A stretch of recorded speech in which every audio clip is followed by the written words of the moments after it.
Hello one and all, I am JP Sahu. Welcome to another lecture on data structure and algorithms.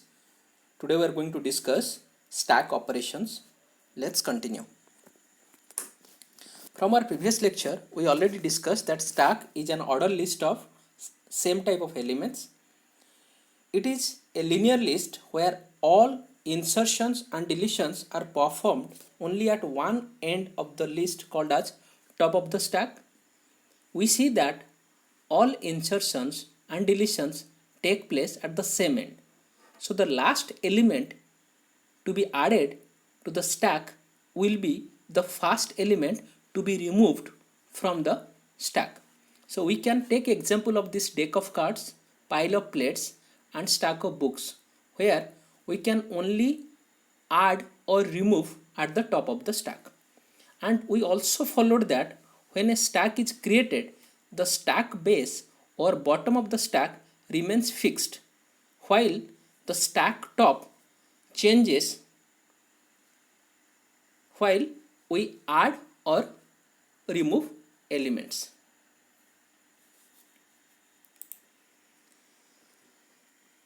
So now we see stack as a typical abstract data type where items stored in a stack can only be added and removed in a certain order. That means the last item added is the first item to be removed. So we call stack as a LIFO structure. LIFO means last in, first out.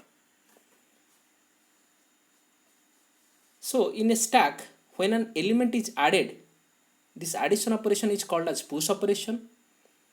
And during this push operation, the element goes onto the top of the stack.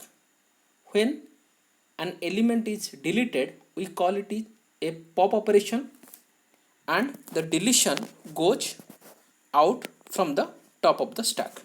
We can take this example of the deck of books or the stack of books. Here we see we are having 4 books here, and the bottom of the stack of book is not accessible. We can only access the book on top. If we push a book or add a book, we can add at the top of the stack only, and if we remove, we can remove from the top of the stack only.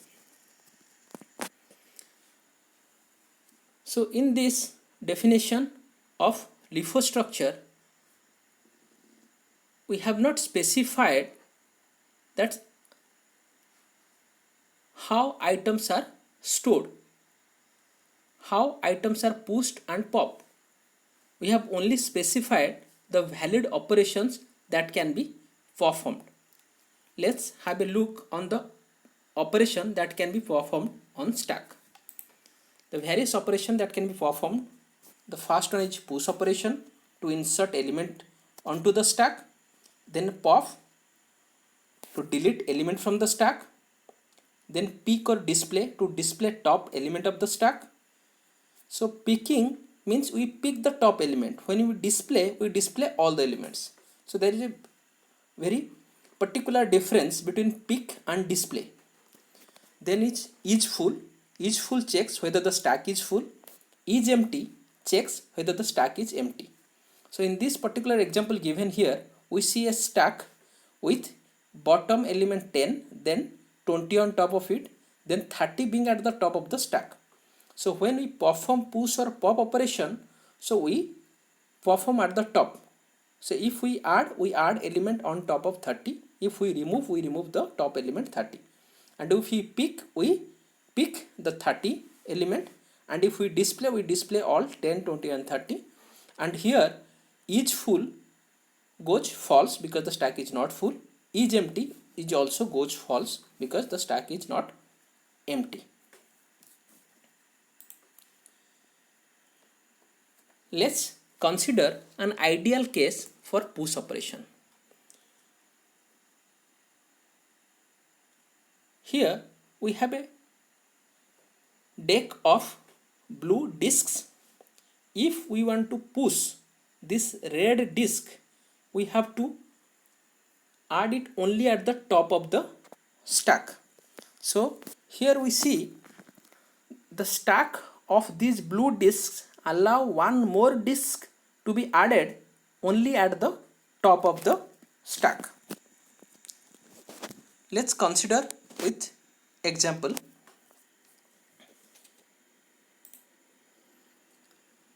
Here we have a stack, empty stack. When we perform push 10 operation, then 10 will be inserted. When we perform push 20, then top is again changed and 10 goes to bottom here and 20 is added on top of it. Then if we perform push 30, then we have the next element on top of 20 is 30 and top is now changed to the new element. Again when we push 40, 40 is inserted, and as the stack we have defined with size 4, the stack is full now.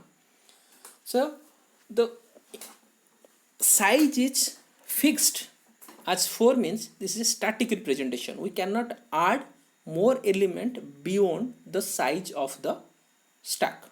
So we are given that stack is having 4 elements, so we keep on inserting elements starting from the empty stack. Then push 10, 10 is inserted, push 20, 20 is inserted and stack top pointing to 20, then 30 inserted, stack top pointing to 30, then 40 inserted and stack top pointing to 40.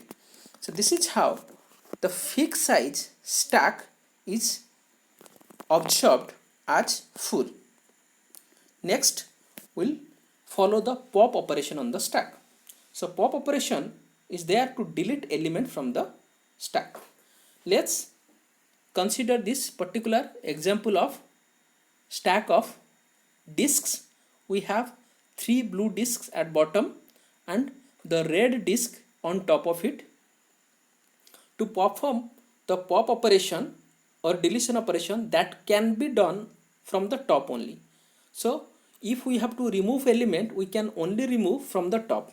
That means the candidate to be removed or popped from this stack is the red disk. Let's take the example here. So we have a stack with fixed size 4A with all elements filled in the stack, and the stack top points to the top of the stack 40, and we see that stack is full. So now if we pop, then 40 is deleted, again we perform pop, then 30 is deleted. And one thing to be noticed here, after each pop operation the top is now changed to the new top of the stack, and when we pop again, then top is pointing to the bottom of the stack. At this point of time, top equal to bottom. So the special condition, when there is only one element on the stack, then we have top equal to bottom.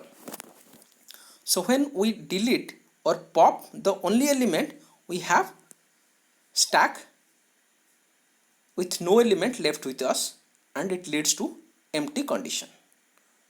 Next we have pick or display operation.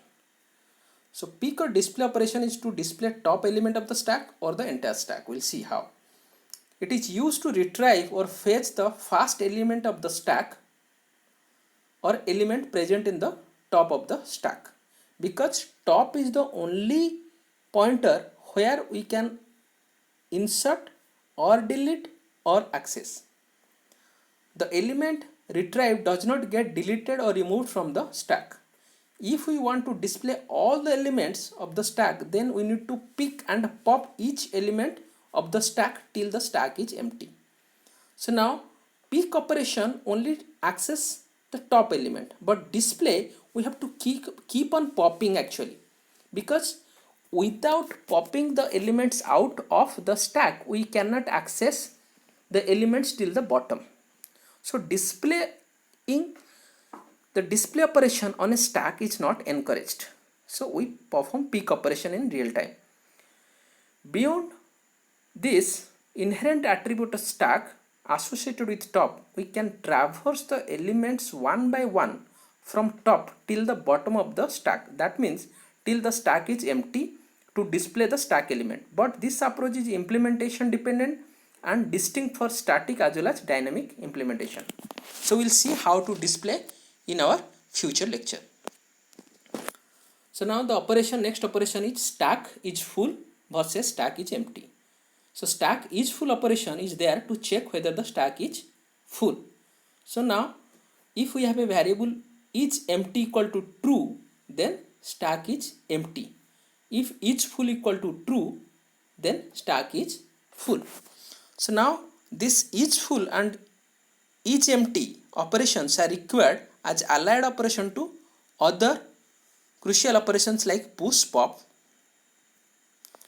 Now we'll follow two conditions called as stack overflow and stack underflow. In stack overflow, we see if we attempt to add a new element beyond the maximum size of the stack, or when the stack is full, we will encounter a stack overflow condition. That means the size of the stack is fixed for here say, and the stack is full. So if we want to push another element, push 50, then it will fail. That means there is no element to be added to the stack because the stack is already full, and it leads to an overflow condition. Another condition is stack underflow. Similarly, if we want to remove element beyond the base of the stack, here we see the empty stack is there and there is no element. If you want to delete element from the empty stack, that means if you perform pop, then pop operation will always fail on an empty stack. So this condition is called as stack underflow.